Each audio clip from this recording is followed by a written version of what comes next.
میرے پاک نبی کریم علیہ الصلوۃ والسلام نے فرمایا، حضرت انس بن مالک رضی اللہ تعالیٰ عنہ سے مروی ہے، فرمایا من احب ان یبسط له فی رزقہ، اے لوگوں وینسع له فی اثرہ فلیصل رحمہ، اے لوگوں تم میں سے کوئی بندہ چاہتا ہے اس کا رزق بڑھ جائے، اس کے رزق میں برکت آ جائے، اس کے رزق میں اضافہ ہو جائے، اس کا رزق پھیل جائے، صحابہ نے عرض کی یا رسول اللہ ہر بندہ چاہتا ہے اس کا رزق بڑھ جائے، اس کے رزق میں اضافہ ہو جائے، فرمایا جو بندہ یہ پسند کرتا ہے کہ اس کا رزق بڑھ جائے وہ یہ کام کر لے۔ یا رسول اللہ کیا فرمایا؟ رشتوں کو قائم کرے، اللہ رزق میں برکت دے دے گا۔ کتنا بڑا صلہ ہے۔ آج ہم رزق کی برکت کے لیے دعا مانگتے ہیں، ہر بندہ کہتا ہے یا اللہ میرے رزق میں برکت دے دے، مجھے کثیر رزق عطا فرما دے۔ تو اللہ تعالیٰ کے حبیب کیا فرما رہے ہیں؟ اگر اے بندہ خدا تو چاہتا ہے اللہ تیرے رزق کو بڑھا دے، تیرے رزقوں میں اضافہ کر دے، تو رشتہ داریوں کو قائم رکھ، تعلقات کو قائم رکھ، اپنی ادا کے لیے کبھی بھی تعلق کو نہ توڑ، خواہ وہ تعلق خونی ہو یا نسبی ہو یا عصبی ہو یا عمومی تعلق ہو، جو بھی تعلق ہو دوستانہ ہو، بھائی چارہ، اے لوگوں آج ہم سکے رشتہ داروں کے ساتھ تعلقات مضبوط نہیں رکھتے۔ میرے لجپال نبی کی تعلیمات تو یہ تھی، مدینہ میں ہجرت کر کے تشریف لے جاتے ہیں، میرے لجپال نبی کریم علیہ الصلوۃ والسلام مہاجرین اور انصار کو بھائی بھائی بنا دیتے ہیں۔ جس انصاری صحابی کو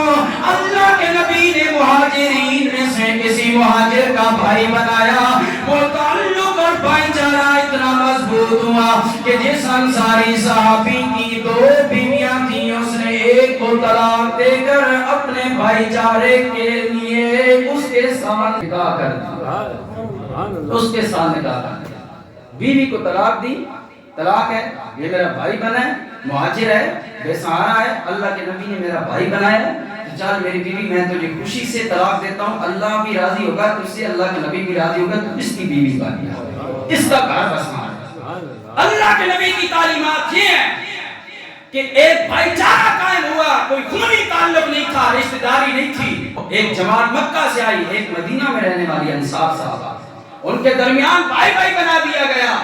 اور ایسا تعلق مضبوط ہوا کہ جس انصاری صحابی کے پاس 10 درہم یعنی 10 روپے تھے، اس نے 5 اپنے بھائی کو دے دیے، 5 کو رکھ لیے۔ آپ بتائیے کیا ان کو کوئی گھاٹا آیا؟ ان صحابہ کو کوئی کمی آئی؟ ان صحابہ کے رزق میں کوئی کمی آئی؟ کوئی برکت کی کمی آئی؟ کوئی رحمت کی کمی آئی؟ اسی لیے تو اللہ تعالیٰ نے پھر ان کے گھوڑوں کے سوؤں سے اٹھنے والی خاک کی بھی قسمیں کھائی ہیں، کیونکہ ان کا کردار بڑا اعلیٰ ہو گیا تھا، ان کا کردار بڑا اعلیٰ تھا صحابہ کا، اس لیے تو اللہ تعالیٰ نے پھر قسمیں کھائی، خود رب ذوالجلال نے قسمیں کھائی۔ تو ہم تو بھائی چارے والا، اللہ کے نبی نے تو بھائی چارے والے رشتے کو اتنے مضبوط کیا، ہم تو خونی رشتوں کو آج بلائے بیٹھے ہیں، کہتے ہیں خون سفید ہو گئے، میں نے کہا تیرا بھی ہو گیا، اوروں کا تو مجھے نہیں پتا، جو بندہ کہہ رہا ہوتا ہے نا خون سفید ہو گیا، اس کا لازمی خون سفید ہو گیا، اس کا دل لازمی پلید ہو چکا ہے، کیونکہ وہ خود اقرار کر رہا ہے اپنے عمل کا، تو جو خود اپنے گناہ کا اقرار کر لے تو اس پر تو شریعت حکم نافذ کر دیتی ہے، خود جو اقرار کر رہا ہے، کیا سیا نہیں کیا گناہ، لیکن اب خود اقرار جو کر رہے سزا بھگتے گا، کیونکہ الحکم علی الظاہر، حکم ظاہر پر لگایا جاتا ہے، شریعت حکم ظاہر پر لگاتی ہے۔ آج ہمارے بارے میں علامہ اقبال کیا کہہ کر گئے ہیں، کیا کہہ کر گئے ہیں، سناؤں؟ سننا چاہتے ہیں؟ 50 میں 100 وعدے ہضم کر میں 100۔ علامہ اقبال نے آج سے 100 سال 80-90 سال پہلے کے مسلمانوں کے لیے کہا تھا، جن کو ہم کہتے ہیں وہ بابے ہم سے 1000 درجے بہتر تھے، لیکن ان بابوں کو علامہ اقبال نے اس ویلے یہ بات کی، اس وقت بات کی، ان کے حالات دیکھ کر کہا کہ وضع میں تم ہو نصارا تو تمدن میں حلول، یعنی وضع نصاریوں والی ہے، عیسائیوں والی وضع کرتا ہے، تمدن یعنی تہذیب و تمدن، رسم و رواج، فرمایا وضع میں تم ہو نصارا تو تمدن میں حلول،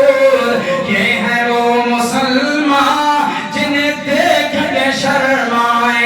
یہود